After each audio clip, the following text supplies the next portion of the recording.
go well done for our first fabulous break club of this evening, the incredible Marco Piani. Go wild!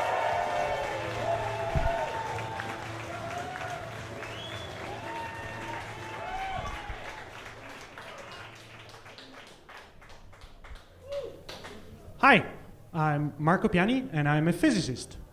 I work towards understanding better quantum mechanics, also to build faster computers and make communications more secure. When I told my wife that I would take part in the Bright Club, she said, "That's great, honey, but aren't they looking for someone who can actually be funny?" I was destroyed. I had thought that my being funny was one of the reasons she had married me. I gave up trying to understand marriage.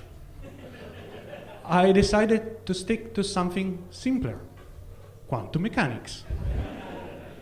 Quantum mechanics is this description of how the world works that tells you, for example, that you cannot know at the same time where an object is and how fast it is going. Kind of like trying to pick an olive with a fork. It also tells you that an object can be in two places at the same time. Obviously, when one looks, one finds that object in just one place, typically the wrong one. A bit like when you come home from a long trip, you do your laundry, and you discover that, contrary to what you would reasonably expect, your passport is not waterproof. In such situations, I try to blame the laws of physics for my messiness, but my wife doesn't really buy it. Well, that an object can be in two places at once, what we call superposition, has been conclusively proven for small objects like electrons, but in principle it works also for larger objects, and even people, like me. For example, before coming here, I was in a superposition of being in Glasgow and in Hawaii. But because you looked at me, I ended up here. Thank you very much. I mean, you are a good bunch to be with, but next time, could you avoid staring at me? Well, if quantum mechanics gives you a headache, well, I'm here to help. Maybe, or maybe not. First, I am afraid I'm the wrong kind of doctor. My wife was pretty disappointed to discover it only after she had already said, "I do." Second, physicists still debate what quantum mechanics is all about. For example, Richard Feynman, one of the coolest physicists who ever lived, so he worked, for example, on the Manhattan Project to build the first atomic bomb, he won the Nobel Prize, and he used a topless bar as an office away from office. He famously stated that nobody understands quantum mechanics. Nobody.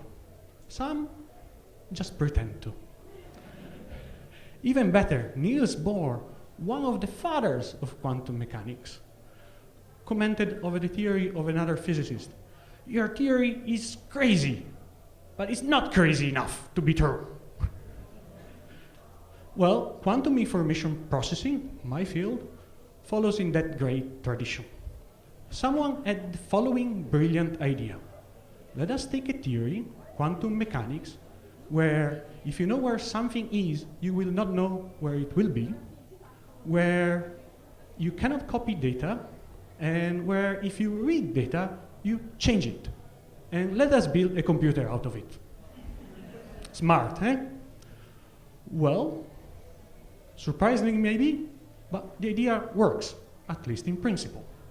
There is still a lot to do, but there are already commercial products available.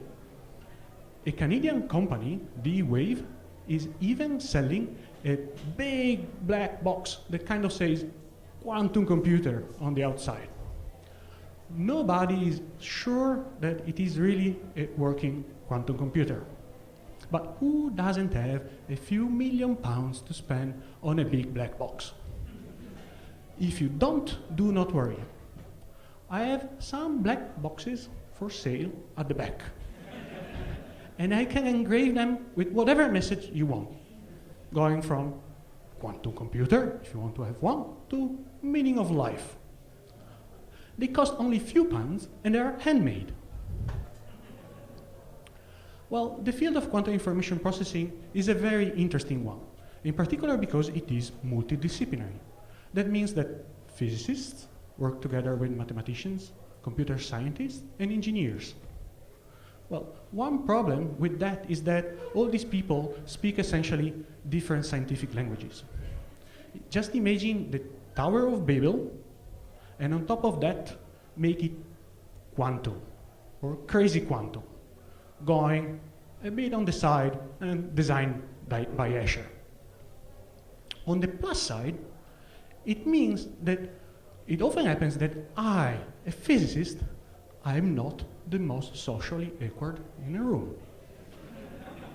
Any mathematician here? Oh, thank you.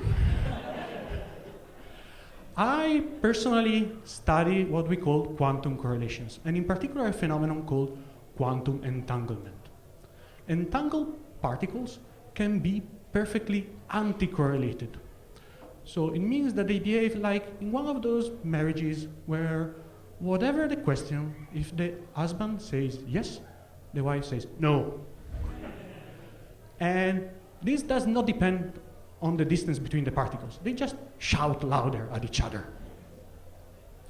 Albert Einstein famously called entanglement spooky action at a distance.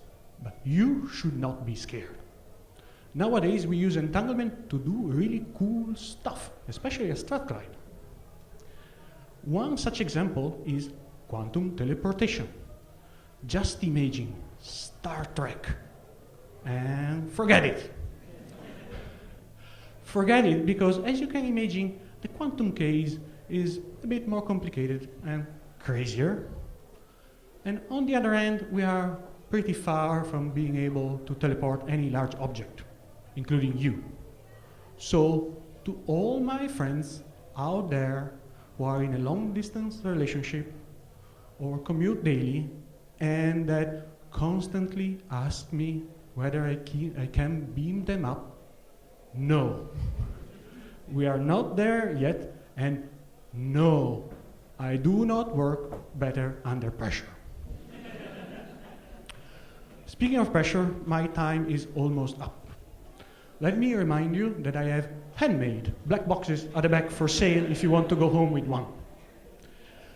If you are happy with just a message, here it is. It is okay to make olives fly all over the place. It is okay to know where you are with no idea where you're going. And in particular, it is okay to be puzzled by marriage. Just remember to be crazy enough. Ciao!